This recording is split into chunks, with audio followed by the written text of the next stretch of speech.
आज 25 जून 2020 को हम अनुभव दर्शन का मूल्यांकन कर रहे हैं। तो जैसा हमने देखा ही है, शुरू में जो हमें सूत्र मिले, बाबा जी ने जो सूत्र दिया है कि अस्तित्व ही सह अस्तित्व है और सह अस्तित्व में ही विकास क्रम है, विकास है, जागृति क्रम है और जागृति है। तो जागृति यानी कि अनुभव योग्य क्षमता, योग्यता, पात्रता की अभिव्यक्ति, संप्रेषणा और प्रकाशन। तो जो अनुभव होना है, अनुभव सह अस्तित्व में ही अनुभव होगा, आत्मा का व्यापक के साथ में सह अस्तित्व होगा। तो इसे ही यहाँ पे इस अनुभव दर्शन में ब्रह्मानुभूति कहा गया। और ये जो ब्रह्मानुभूति है और अनुभव पर्यंत जो अनुभव की जो अनुभूतियाँ हैं, उसकी ही अभिव्यक्ति यहाँ पे इस पुस्तक में दी गई है। तो ब्रह्मानुभूति है क्या? तो ब्रह्मानुभूति यानी कि आत्मा की व्यापक में जो अनुभव होता है उसे ही ब्रह्मानुभूति कहा गया है। और जो पहला अध्याय है वो इसी से संबंधित है, जहाँ पे ये बताया गया है ब्रह्म के बारे में। ब्रह्म यानी कि व्यापक।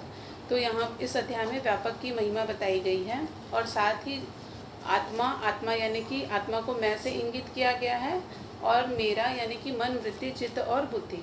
तो मैं, मेरा और ब्रह्म, इनकी महिमा बताई गई है यहाँ। और यही बताया गया है कि मैं का ही व्यापक में अनुभव होता है और जिसे ब्रह्मानुभूति बताया गया है।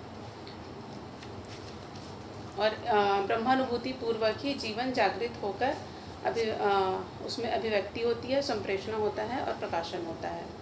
अध्याय 2 में भी अस्तित्व के बारे में ही बताया गया है। ये बताया गया है कि अस्तित्व में ही मैं हूँ। मैं यानी कि मानव रूप में मैं हूँ।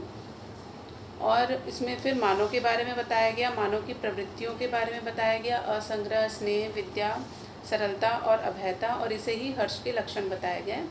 और इस तरह से इन आगे के सभी अध्यायों में अनुभव तक के लक्षण को बताया गया है। और इसके बाद अनुभव के बाद के लक्षणों के बारे में भी यहाँ पे चर्चा की गई है। और यहाँ पे एक शब्द जो बाबा जी ने बहुत यहाँ पे यूज़ किया है, एक समत्व शब्द यूज़ किया है यहाँ पे। समत्व यानी कि सर्वसुख के अर्थ में किया गया कायिक, वाचिक और मानसिक क्रियाकलाप। तो इसके लिए जो अनुभव के लिए या ब्रह्मानुभूति के लिए मानव को अध्ययन करना है जागृति क्रम में, और अध्ययन और साथ ही साथ फिर अभ्यास यानी कि और इस प्रकार से फिर अनुभव प्रमाण, प्रयोग प्रमाण और व्यवहार प्रमाण की भी इसमें बात की गई है।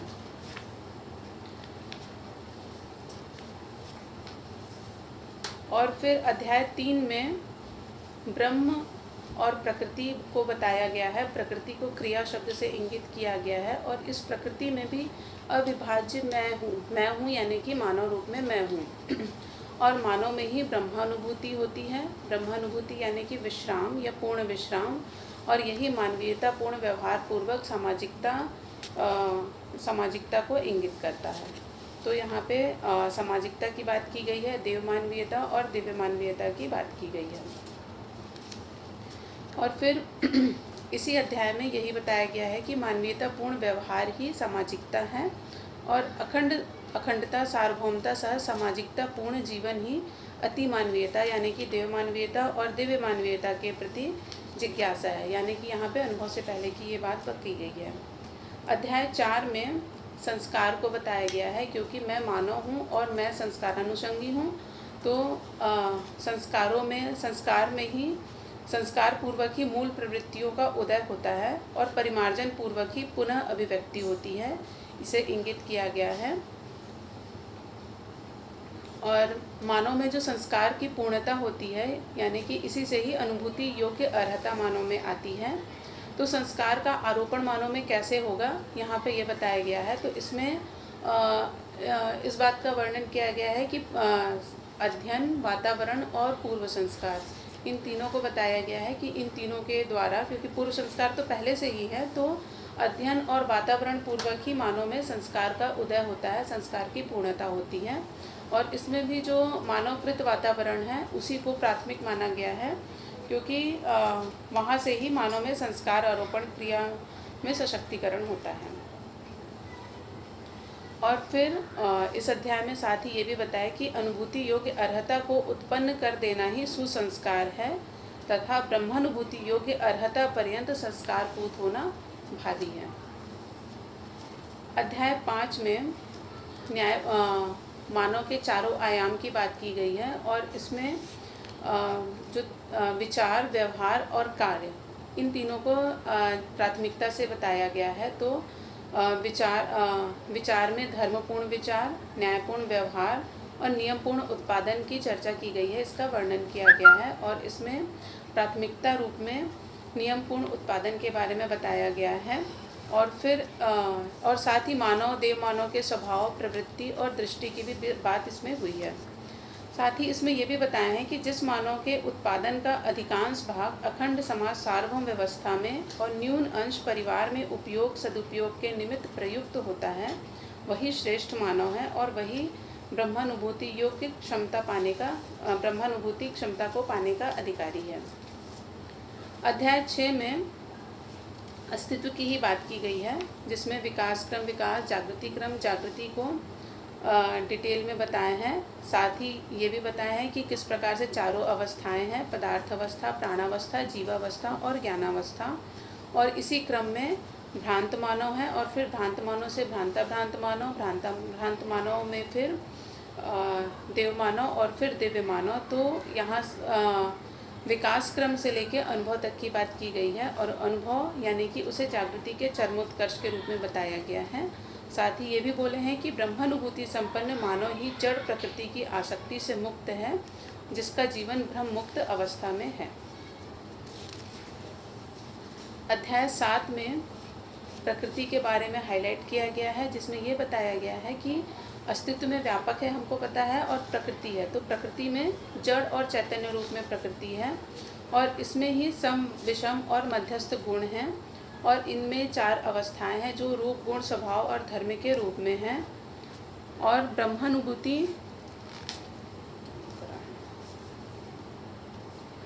और फिर इसमें मानव के बारे में हाईलाइट करते हुए ये बताए हैं कि ब्रह्मानुभूति ही सर्वमांगल्य कार्यक्रम है।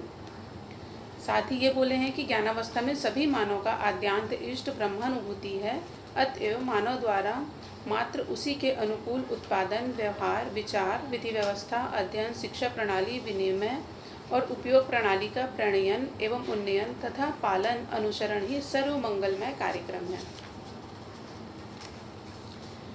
फिर अध्याय 8 में फिर से अस्तित्व को बताया गया है एक अलग आयाम से, जिसमें बताया है कि अस्तित्व में ही व्यापक भी है और प्रकृति भी है। तो शुरुआत इसमें की गई है कि चेतना, चैतन्य और जड़ की चर्चा है। चेतना यानी कि व्यापक, चैतन्य यानी कि जीवन और जड़ की चर्चा है। तो इसमें ये हाईलाइट किया गया है कि प्रकृति में ही जड़ और चैतन्य है और इस प्रकार इसमें 4 अवस्था हैं और इन्हीं 4 अवस्थाओं को इन्हीं 4 अवस्थाओं का अध्ययन करना है और इस प्रकार से यहाँ पे अध्ययन को परिभाषित किया गया है और इसी आधार पर अभ्यास को भी परिभाषित किया गया है यहाँ पर। और फिर अभ्यास पूर्वक अनुभव, प्रमाण, प्रयोग, व्यवहार, समाधान व अनुभूति के लिए प्रयास करना है, ये बताया गया है। और इस प्रकार फिर प्रमाण रूप में अभ्यास पूर्वक मानवीयता, देव मानवीयता और दिव्य मानवीयता में प्रतिष्ठा को बताया गया है। अध्याय 9 अंतिम अध्याय है। इसमें ये बताया है कि जो हमने किया था कि विकास क्रम विकास, जागृति क्रम जागृति है सह अस्तित्व में।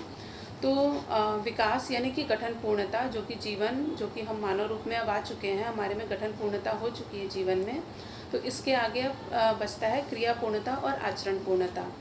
तो यहाँ पे क्रिया पूर्णता यानी कि अनुभव का प्रकटन, यानी कि 10 क्रियाएँ पूर्ण हो जाना। तो क्रिया पूर्णता का अनुभव का प्रकटन है वो किस प्रकार से होगा, यहाँ पे ये बताया है कि ये मानवीयता पूर्वक, देव मानवीयता पूर्वक और दिव्य मानवीयता पूर्वक होगा और इसका प्रमाण होगा अनुभव प्रमाण, प्रयोग प्रमाण और व्यवहार प्रमाण।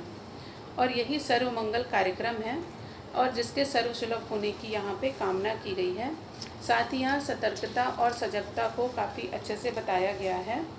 साथ ही ये बोला गया है कि ब्रह्म यानी कि पूर्ण में अनुभव प्रमाण सहित इंगित किया गया है यहाँ। साथ ही प्रकृति की चारों अवस्थाओं के विश्लेषण को व्यवहार प्रमाण सहित व्याख्यायित किया गया है और प्रयोग प्रमाण को भी स्वीकारा है, जिसके सुदृढ़ आधार पर सर्वमंगल कार्यक्रम अर्थात मानव जीवन में अभ्युदयात्मक कार्यक्रम निर्विवाद रूप में स्पष्ट हुआ है, जो पूर्णतः व्यवहारिक है।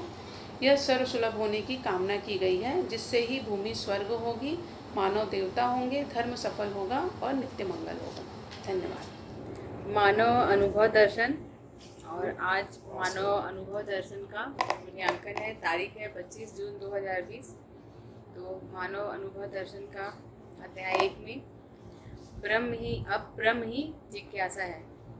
तो ब्रह्म क्या है? तो ब्रह्म ही व्यापक है, व्यापक, पारगामी, पारदर्शी और पूर्ण सत्ता है। ब्रह्म की अप्रचुरता नहीं है, मतलब कि ब्रह्म की अप्रचुरता नहीं है। इसका अर्थ है कि हमारे जो शब्द है उसमें अक्षमता है, ब्रह्म में अक्षमता नहीं है। उसको एक्सप्लेन नहीं कर पा रहे हैं, वो मानव की अक्षमता है, क्योंकि ब्रह्म पूर्ण सत्ता है। ब्रह्म में क्रिया नहीं है, बल्कि ब्रह्म में प्रत्येक क्रिया डूबी भीगी गिरी हुई है। तो प्रत्येक क्रिया सीमित है, प्रत्येक क्रिया परिणाम पूर्वक स्थितिशील है। मानव को ब्रह्म में ही अनुभूति करनी है। अनुभूति होगा प्रयोग, व्यवहार, अनुभव पूर्वक प्रमाणित होने की व्यवस्था की है अध्ययन के द्वारा, और ये पूर्ण जागृति होगा इससे। तो उसके बाद है मैं आत्मा हूँ निर्भ्रमित अवस्था में, और जो मेरा मन, वृत्ति, चित्त, बुद्धि, जब तक बुद्धि में अहंकार होता है, मतलब बुद्धि, भ्रमित बुद्धि में अहंकार होता है, मानव को आत्मा का मतलब मैं का पता नहीं रहता है, मैं की अनुभूति नहीं रहती है। मैं की अनुभूति अनुभव मूलक विधि से, इसमें अनुभव मूलक विधि में आत्मा का अनुभव बुद्धि को हो जाता है, बुद्धि का अनुभव चित्त को, चित्त का अनुभव वृत्ति को, और वृत्ति का अनुभव मन को। तो ऐसे ही आत्मा से बुद्धि, चित्त, वृत्ति और मन अभिभूत मतलब होता है प्रेरित होते हैं, और अनुगमित मतलब उसके अनुसार से नियंत्रित हो जाते हैं। तो ये जागृति प्रमाण है जो हर नर नारी प्रमाणित कर सकते हैं। हर मानव की आवश्यकता ही ब्रह्मानुभूति है, जो जागृत शिक्षा संस्कार पूर्वक होती है, जो समाधानित सार्थक होना पाया जाता है। ये अध्याय 1 का था। अध्याय 2 है। इसमें ब्रह्म में सारी इकाइयाँ संपृक्त हैं, और सारी इकाइयों का लक्ष्य केवल ब्रह्मानुभूति है।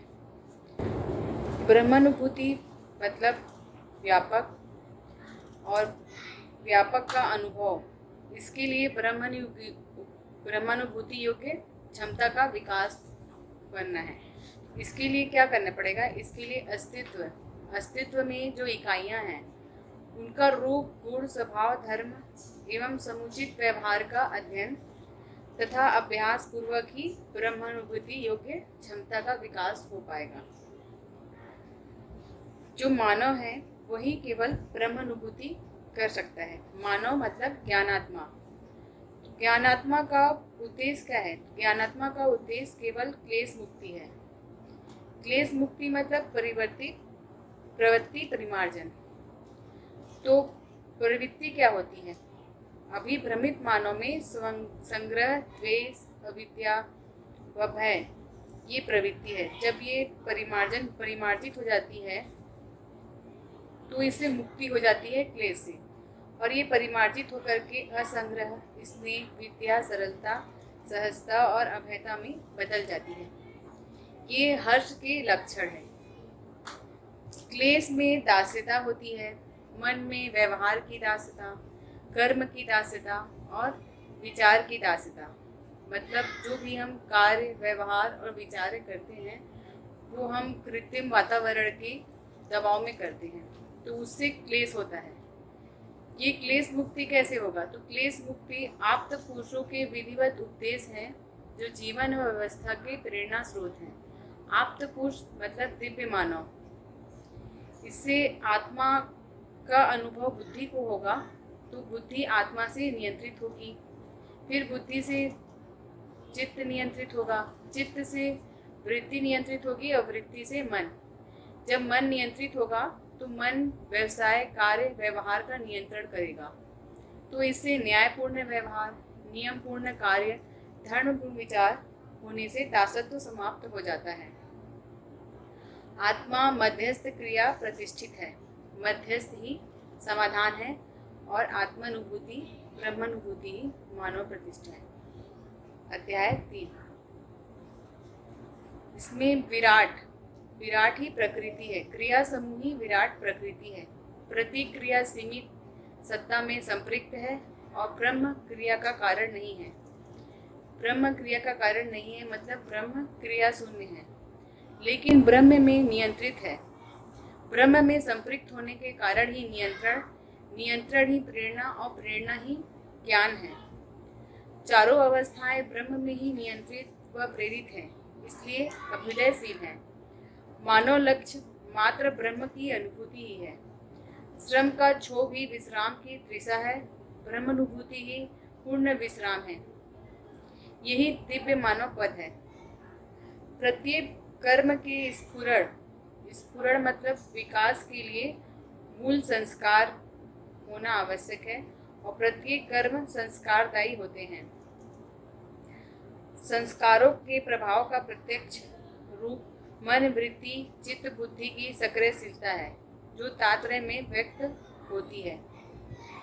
आत्मा का संकेत ग्रहण करने से बुद्धि की अक्षमता ही आत्मा का संकेत ग्रहण न करने से बुद्धि में अक्षमता ही अहंकार होता है। तो ये बुद्धि में अक्षमता जो अहंकार है, इसका नाश कैसे होगा? तो गुणात्मक संस्कारों द्वारा अहंकार से मुक्ति है। साथ ही इसमें अभिमान रहित संकल्पोदय होता है। सत प्रवृत्तियां एवं सुसंस्कारों के लिए मानवीय परिवार, समाज, सहज परंपरा के अध्ययन से प्राप्त प्रेरणा सहायक है। तो सब प्रवृत्तियां, सुप्रवृत्तियां क्या है?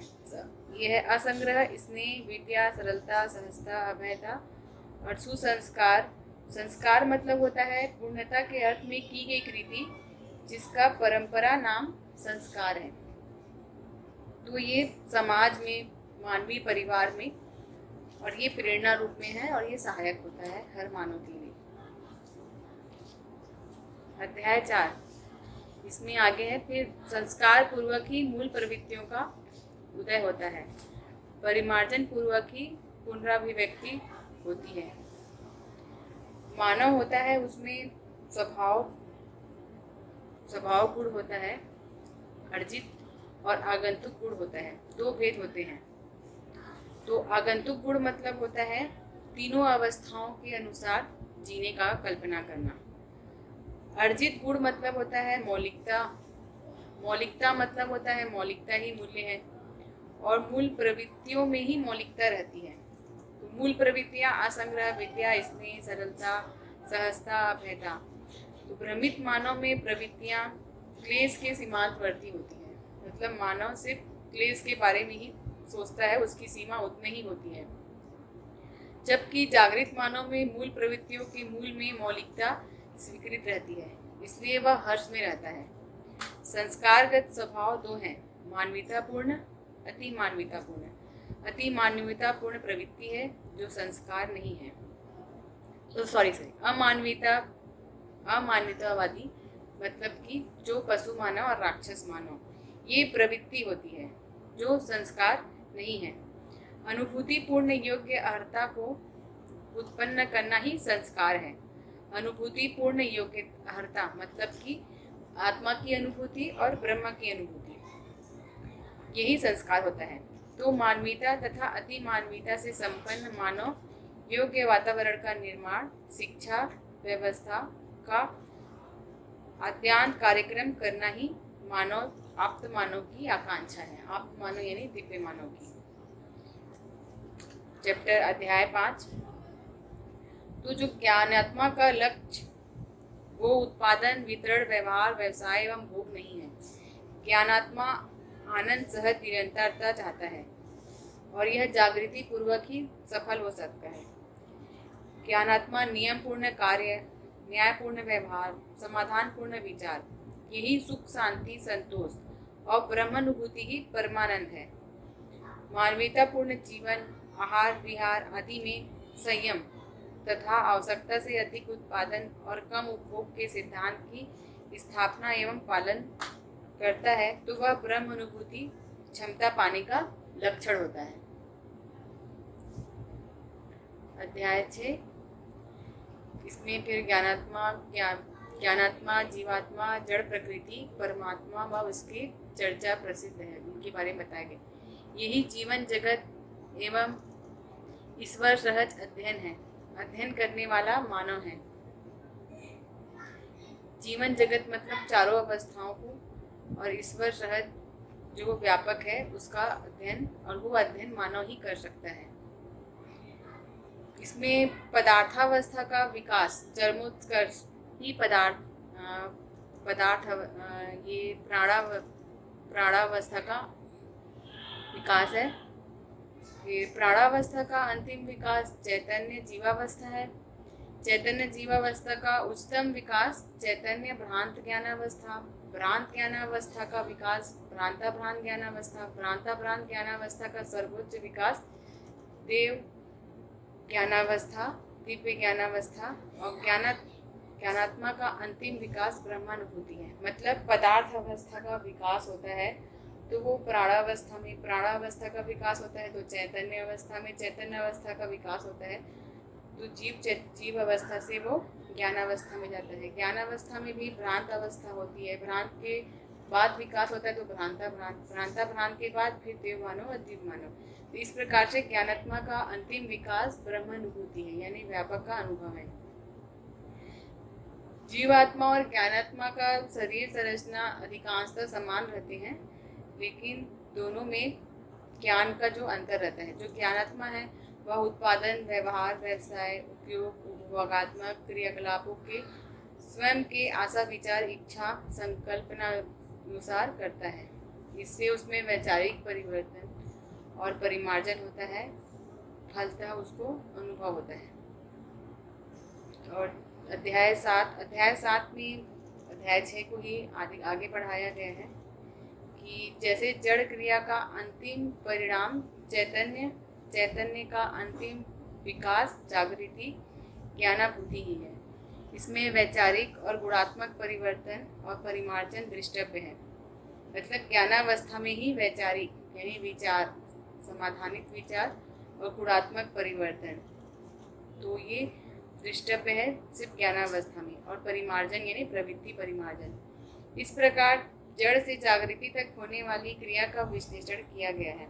रूप, गुण, स्वभाव और धर्म, वैविध्यता, उत्पत्ति, स्थिति, प्रलय की गणना, भौतिक और रासायनिक परिणाम और परिवर्तन की सीमांत वृद्धि, यानी कि जड़ से जागृति तक होने वाली क्रियाओं में यही है। रूप, गुण, स्वभाव, धर्म, वैविध्यता, उत्पत्ति, स्थिति, प्रलय, ये सब होता है।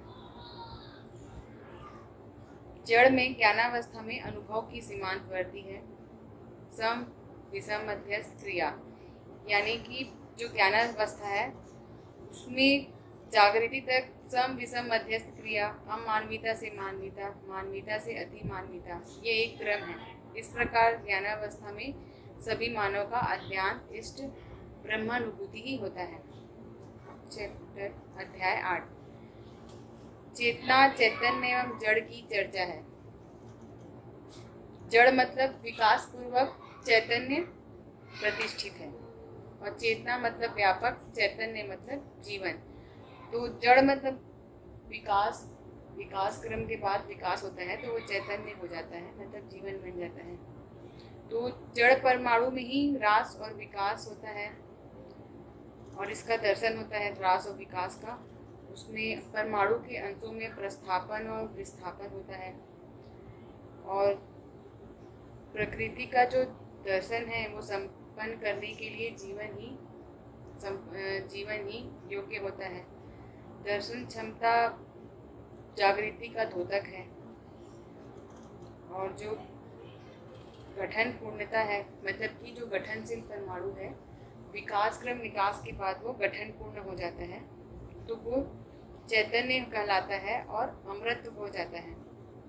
तो चैतन्यता और अमृतत्व, सामाजिकता ही सतर्कता और सह अस्तित्व अनुभूति ही सजगता एवं पूर्ण विश्राम है। मतलब कि सह अस्तित्व को अनुभव करने के बाद पूर्ण विश्राम हो जाता है। आगे फिर इसमें भास, आभास, प्रतीति, अनुभव के बारे में बताया गया है। तो इसमें भास पूर्ण सत्ता की स्वीकृति, भास स्पष्ट स्वीकृति, आभास और स्पष्टता तथा प्रयोजन सहित स्वीकृति, प्रतीति और पूर्ण स्वीकृति अनुभव है। मानव अभ्यास पूर्वक ही मानवीयता, देव मान्यता, दिव्य मान्यता, प्रतिष्ठा को प्राप्त करता है। चैप्टर 9 को लिखने के लिए जगह नहीं था, इसीलिए मैंने लिखी, मुँह से बस बोल रही हूँ। तो अध्याय 9 में अध्याय 8 के बाद जो दिव्य मानव, देव मानव, गठन पूर्णता, क्रिया पूर्णता और आचरण पूर्णता, इन सभी को अच्छे से बताया गया है। ब्रह्म अनुभूति को पूरा एक्सप्लेन किया गया है। अनुभव को बताया गया है। अनुभव ही प्रबुद्धता है और प्रबुद्धता ही सतर्कता है। प्रबुद्धता क्या है? तो प्रबुद्धता मानव में निपुणता, कुशलता, पांडित्यपूर्ण कार्य व्यवहार, विन्यास, नियमपूर्ण व्यवसाय, न्यायपूर्ण व्यवहार, समाधानपूर्ण विचार, प्रमाणित पूर्ण अनुभूति की अभिव्यक्ति, संप्रेषणा व प्रकाशन क्रिया है। बस हो गया। धन्यवाद। हम लोग अभी 4 बुक पढ़ लिए हैं। मानव व्यवहार दर्शन, मानव कर्म दर्शन और मानव अभ्यास दर्शन, और अभी मानव निदर्शन पढ़े हैं। 4 पुस्तक। तो अभी तक में मेरे को बस थोड़ा थोड़ा समझ आया है, लेकिन अभी ये पुस्तक पढ़ी है मानव अनुभव दर्शन। तो इसमें मेरे को सबसे शुरू अध्याय में मतलब ब्रह्म ही व्यापक है, इसका मेरे को ज्ञात हुआ है। ब्रह्म ही व्यापक है और उसमें मतलब ब्रह्म में ही पूरा इकाई है, सब भी संतृप्त है उसमें। मेरे को इसमें से अनुभव हुआ। और अध्याय 2 से मतलब ये सब सहस्थित अनुभव समाधान, मतलब ये क्रिया, वस्तु, रचना, व्यवहार के बारे में हुआ। अध्याय 3 में मतलब ब्रह्म प्रकृति बहुत विराट है, उसका अनंत नहीं है, आदि और अंत नहीं है उसका, और उसी विराट में सब इकाइयाँ संपृक्त है, डूबी हुई है। तो मानव उसी का अनुभव प्रमाणित करने के लिए ये सब अनुभव दर्शन है। और अध्याय 4 है, इसमें सब मानव के बारे में भी बताया गया है कि मानव का मौलिकता क्या है, उसका लक्ष्य क्या है, ये सब मतलब उसके बारे में बताया है कि जागृत कैसे होना है, और मन, चित्त, बुद्धि ये सब पाई जाने वाली है, उसके बारे में बताया है। और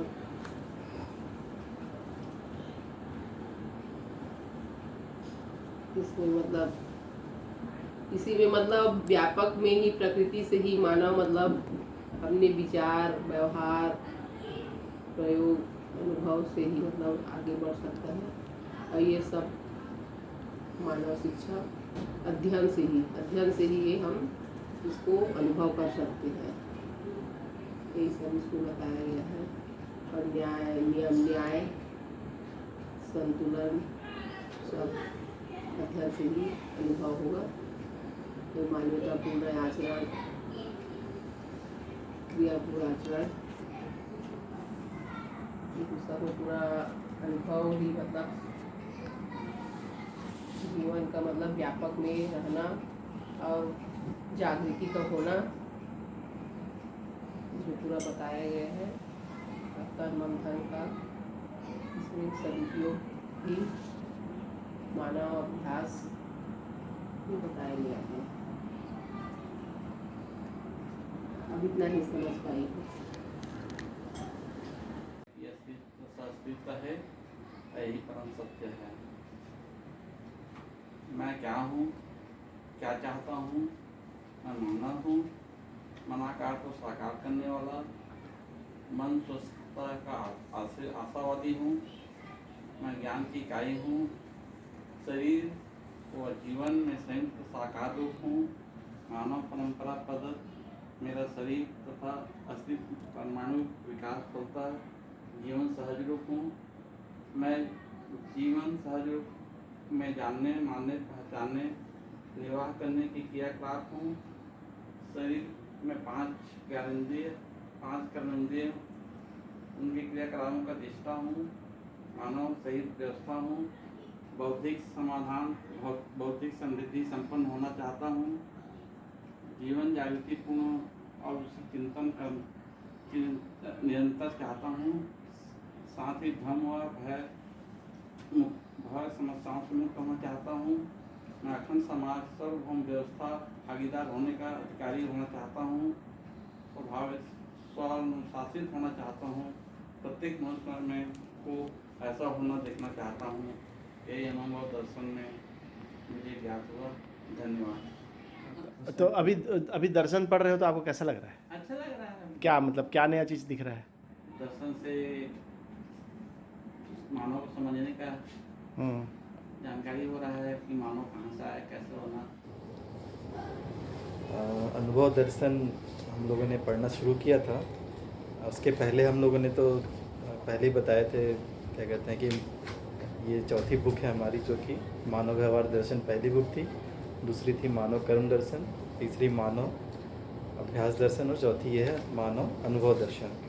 तो बाबा जी ने इसको पूरे एक दूसरे के जो मानव के बारे में जो बताया, जो कि हमारे जीवन और शरीर का संयुक्त रूप है, उन सारी चीज़ों को क्रमशः उन्होंने एक एक करके एक सारी चीज़ों को हर बुक में उसके हिसाब से बताते गए हैं। तो मानव अनुभव दर्शन में उन्होंने जितनी मुख्य रूप से जो उन्होंने अनुभव किया, जैसे कि हमको पहले ही पता ही है कि बाबा जी को अनुभव हुआ, अनुभव होने के बाद उस सारी चीज़ों को उन्होंने जो अनुभव उन्होंने किया था उस अनुभव को प्रमाणित किया है, मतलब उसको जी कर देखा। उसके बाद फिर इन सब लोगों को लोक व्यापीकरण किया है, सब लोगों को बताया और 14 बुक के रूप में हमारे सामने उसको रखा है।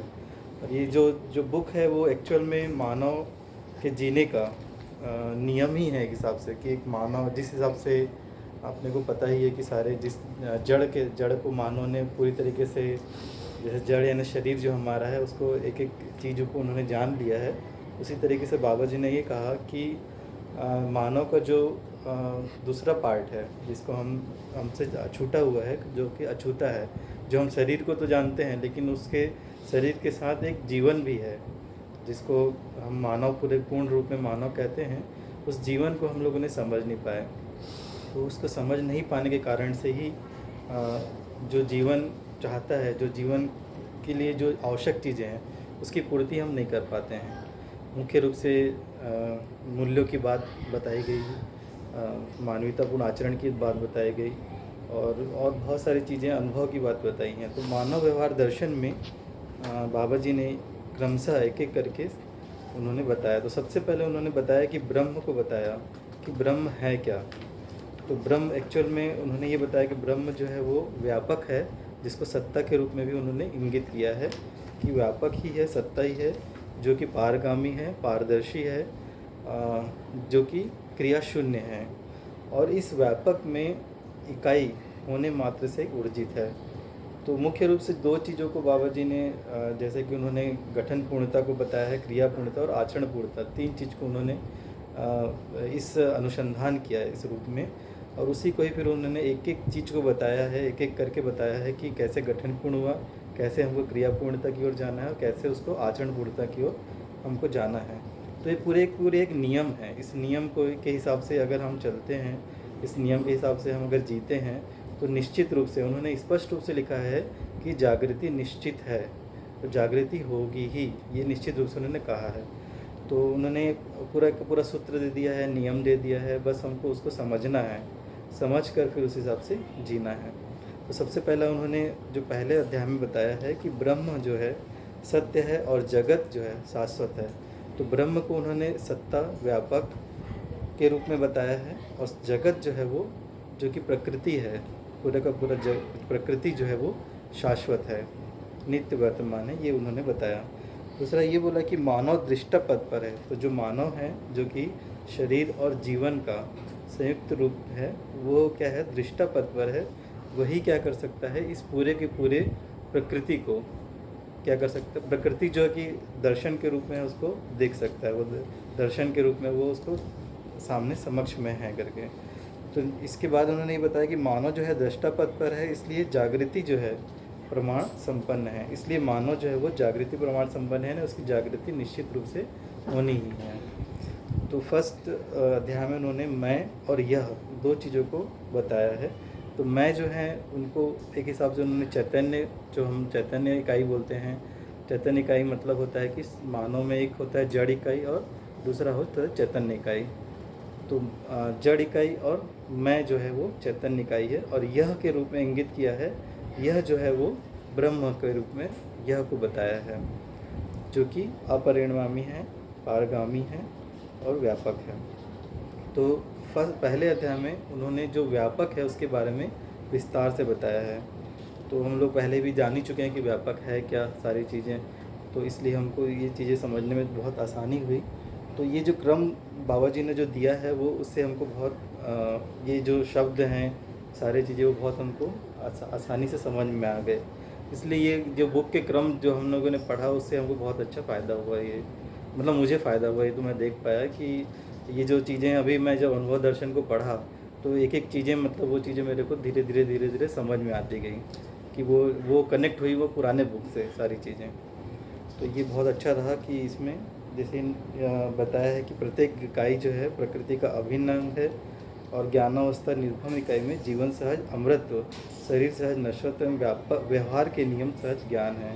मतलब जो ज्ञान अवस्था में यदि हम पहुंच जाते हैं, हमको एक अनुभव हो जाता है, तो निश्चित रूप से हम निर्भ्रम हो जाएंगे। मतलब हमें कोई भ्रम नहीं होगा।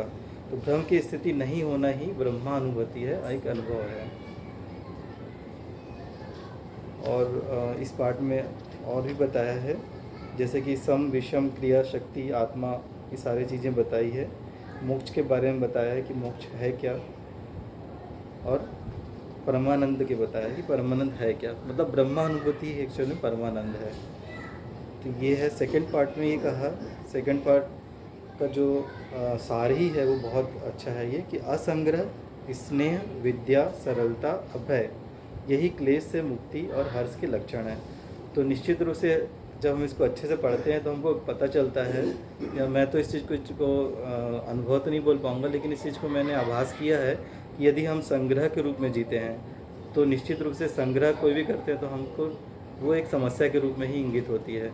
तो अगर हम असंग्रह के रूप में जीते हैं, असंग्रह करके जीते हैं, तो बहुत ही बिना क्लेश के हर्ष के रूप में जी सकते हैं। स्नेह के साथ, विद्या के साथ, सरलता के साथ और अभयता के साथ यदि हम रहते हैं परिवार के रूप में या समाज के रूप में, तो निश्चित रूप से वो क्लेश मुक्ति रहेगी। हमको क्लेश नहीं होगा अगर इस रूप में हम अपने जीवन को आगे की ओर बढ़ाते हैं। तो उसमें इससे ये निश्चित है कि अगर हम असंग्रह, स्नेह, विद्या, सरलता, अभय के रूप में रहेंगे तो हम समाधान संपन्न हो सकेंगे। ये सेकंड इसमें बताए हैं। थर्ड पार्ट में जो है तो ये बताया है कि श्रम का क्षोभ ही विश्राम है, और विश्राम की तृषा है, और ब्रह्मानुभूति पूर्ण विश्राम है। तो श्रम का क्षोभ ही विश्राम की तृषा है। इसका मतलब ये है कि श्रम यदि किसी भी चीज़ की क्षोभ है, यदि हमको किसी भी चीज़ का दुख है, या किसी चीज़ का हम पूर्ण रूप से नहीं कर पाते हैं, इसकी निरंतरता नहीं बन पाती है, निश्चित रूप तो हम क्या होंगे, उसको करते रहने की आगे करने की हमकी जिम्मेदारी बनती ही रहेगी। तो श्रम का क्षोभ ही विश्राम की तृषा है, ब्रह्मानुभूति पूर्ण विश्राम है। तो जब हमको ब्रह्मानुभूति, परमानंद की अनुभूति होगी, तब हम विश्राम की स्थिति में रहेंगे, और विश्राम वो हमारी निरंतरता होगी, वही हमारी जागृति होगी। तो जागृति क्रम में आगे की ओर हम बढ़ पाएंगे। तो धीरे धीरे जागृति होने पर वो विश्राम की स्थिति में हम पहुंच पाएंगे। तो ये इसको बहुत अच्छे से बताया है इस पार्ट में। और उसके बाद फिर चौथे पार्ट में संस्कार ही मूल प्रवृत्तियों का उदय होता है, परिमार्जन पूर्वक ही पुनरावृत्ति होती है, अनुभूति योग्य अहर्ता को उत्पन्न कर देना ही संस्कार है। ये सारी चीज़ों के बारे में बताया है। तो ये हम लोगों ने तो पढ़ा ही है, सारे इस चीज़ों को सबको पढ़ा है। जो मानव व्यवहार दर्शन पढ़ने के बाद एक एक जो चीज़ों को समझने की कोशिश की है, और समझने के बाद उससे हमको मुख्य रूप से यही निकलता है कि जो एक सार उन्होंने जो दिया है कि जो कि ज्ञानावस्था की इकाई है, हम जो हैं वो ज्ञानावस्था की इकाई हैं। तो ज्ञानावस्था में सभी मानव का जो अध्यांत इष्ट ब्रह्मानुभूति है, मतलब जो हम ज्ञानावस्था में हैं तो हमारा जो आदि से अंत तक जो हमारी जो इष्ट है वो क्या है, ब्रह्मानुभूति है। हमको ब्रह्मानुभूति पाने की ही लालसा है, जिज्ञासा है, ये ही हमारा इष्ट है, ये बताए हैं। तो वो किस रूप में हमको मिल सकता है? तो बाबा जी ने जैसे अनुभव करने के बाद सब चीज़ किया है, अब हम उसको अनुभव गामी रूप में ले सकते हैं उसको। तो उनके लिए ये बताया कि मानव द्वारा जैसे कि अनुकूल उत्पादन किया जाए, व्यवहार किया जाए, विचार विधि व्यवस्था हो, अध्ययन हो, शिक्षा प्रणाली हो, विनिमय है और उपयोग प्रणाली का प्रणयन एवं उन्नयन तथा पालन अनुसरण, ये सारी चीज़ों के रूप में एक अगर सर्वमंगल कार्यक्रम बनाते हैं, इस रूप में यदि हम सारी चीज़ों को लेकर मानवतापूर्ण आचरण के साथ अगर रहते हैं तो निश्चित रूप से हम जागृति की ओर अग्रसर हो पाएंगे। तो ये इन्होंने बताया है। उसी की तरह से एक चीज़ बहुत मेरे को इसमें ये पता चली, जो कि ये उन्होंने बताया कि जो अविकसित है, जैसे अविकसित जो विकसित है वो अविकसित जो है उसको जागृति के लिए सहायक होता है। तो ये इस मुख्य रूप से यही बताया है कि जो साधन जो अपने को है, तो अविकसित विकसित का साधन नहीं हो सकता, मतलब विकसित जो है वो अविकसित के लिए साधन नहीं हो सकता। तो जो विकसित है वही अविकसित को जागृति के लिए सहयोग कर सकेगा, ये मुख्य रूप से इससे पता चला। और एक दूसरे की पूरकता के बारे में बताया कि हम एक दूसरे के पूरक है ही, अस्तित्व जो है सहअस्तित्व है, तो सहअस्तित्व होने के कारण से एक दूसरे के पूरक हैं ही। बिना एक दूसरे की पूरकता के कोई भी चीज़ का समाधान हमारे पास नहीं है। पूरक समाधान की स्थिति में एक दूसरे की पूरकता सहअस्तित्व को यदि हम लेके चलते हैं तभी हमको उस समाधान का अनुभव होगा और हम लक्ष्य प्राप्ति की ओर प्राप्त कर सकेंगे। तो ये मुख्य रूप से ये बताया इसमें।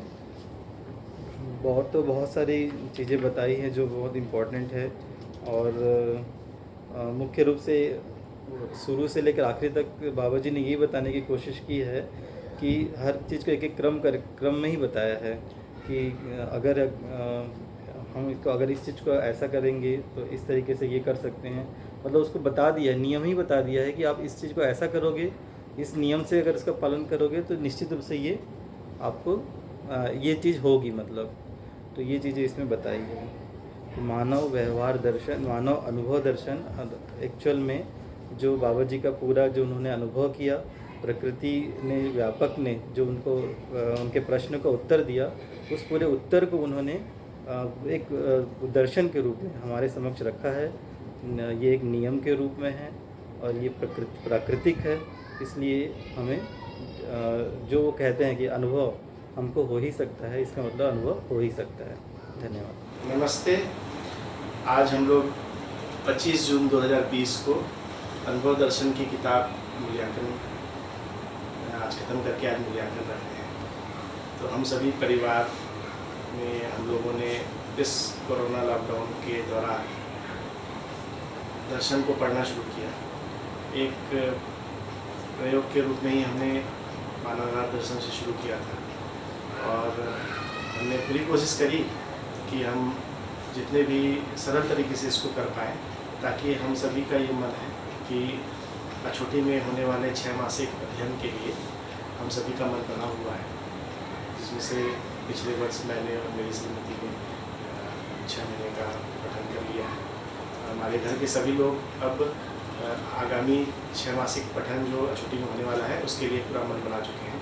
तो उसी को ध्यान में रखते हुए हम लोग ब्रीफली सभी दर्शनों को 1 बाय 1 पढ़ रहे थे और आज अनुभव दर्शन को हमने ख़त्म किया, पठन वाला पाठ ख़त्म किया और सभी अपना अपना मूल्यांकन रख रहे हैं। तो सभी ने लगभग सभी अध्यायों के बारे में अपनी अपनी जो भी शेयरिंग है वो रख दी। मुझे ये लगता है कि मानव अनुभव दर्शन जो बाबा जी ने रखा है तो वो ओवरऑल अनुभव को इस्टेब्लिश कर रहे हैं, क्योंकि परंपरा में मानव ने व्यवहार, कार्य और अभ्यास को बहुत ज़्यादा मेहनत कर ही लिया और वो चाहा कि इसके थ्रू वो प्रमाणित हो जाए या वो तृप्ति को पा जाए, तो वो कभी मिल नहीं पाया या उसकी परंपरा नहीं बन पाई अगर किसी को मिला भी। तो ये जो अनुभव दर्शन है इससे ये इस्टेब्लिश हो रहा है कि व्यापक में आत्मा को सहअस्तित्व का अनुभव होना है, और ये एक प्राकृतिक घटना है। और इस घटना के लिए मानव के पास कोई ऐसा डायरेक्ट डिज़ाइन नहीं है, बल्कि उसको मानव लक्ष्य के लिए कार्यक्रम करते हुए, अभ्यास करते हुए, जिसकी एक पूरी निश्चित क्रिया और प्रणाली बाबा जी ने अध्ययन रूप में दिया है, वो देखते हुए अनुभव को हर मानव अचीव कर सकता है, पा सकता है। तो ये बहुत ही ब्यूटीफुल पतली 50 पेज की किताब है, 49 पेज की, और हम लोगों ने चौथे दर्शन में इसको पढ़ पाए, और आगे इसको और समझने के क्रम में अध्ययन अभ्यास में हम लोग लगेंगे। तो जैसा प्राकथन में बाबा जी ने बोला कि अनुभव दर्शन सहअस्तित्व रूपी अस्तित्व में अनुभूति और उसकी महिमा व गरिमा की अभिव्यक्ति है। तो ओवरऑल जब भी आत्मा व्यापक में सहअस्तित्व का अनुभव करेगा, तो उसकी जो अनुभूति होगी और उसकी महिमा गरिमा है, वो उसकी जो एक बड़ा, एक बृहद विशाल एक जागृत मानव कैसा अभिव्यक्त हो सकता है, वो उसकी एक महिमा और गरिमा को व्यक्त करने का ये किताब अनुभव दर्शन बाबा जी ने मानव जाति को दिया है। तो मुझे ये लगता है कि जीवन जागृति में जो अनुभव योग्य, क्षमता, योग्यता, पात्रता, ये जो 3 पार्ट हैं, क्षमता, योग्यता और पात्रता, जिसको कि जड़ में प्रस्थापन विस्थापन के रूप में देख रहे हैं, और चैतन्य में परावर्तन और प्रत्यावर्तन क्रिया के रूप में देख रहे हैं, जो कि अध्ययन और अभ्यास के तरीके से होना है। तो उसके सारे के सारे शॉर्ट सूत्र रूप में वो बता ही रहे हैं कि किस तरीके से हमको अध्ययन में अगली कड़ी की ओर आगे जाना है। तो संग्रह की मानसिकता, द्वेष की मानसिकता, जो हमारे अंदर अमानवीय प्रवृत्तियां हैं, उसका निराकरण, और हमारा लक्ष्य क्या हो उसके बारे में, इसमें जो ब्रह्मानुभूति की ओर कैसे हमारी गति हो इसके बारे में, और खासकर पूरा का पूरा अनुभव दर्शन व्यापक को सेंटर में रख के व्यापक को और जीवन में जो अनुभव होना है, उन दोनों को सहअस्तित्व रूप में रखने की कोशिश करें। कोशिश तो हमने तो रख ही दिया है, हमने समझने की कोशिश करी है, ऐसा सही रहेगा। तो ओवरऑल मुझे ऐसा लगता है कि अनुभव दर्शन एक बहुत ही सार रूप में अनुभव की क्षमता के लिए कैसे अध्ययन अभ्यास करना है, और यह हर किसी के लिए अचीवेबल है, हर आदमी समान रूप से इस क्षमता को पा सकता है। इस बात को भी इसमें मैं देख पाया, और बाकी अब आगे और क्रम बना रहेगा। तो आज के लिए इतना ही। धन्यवाद।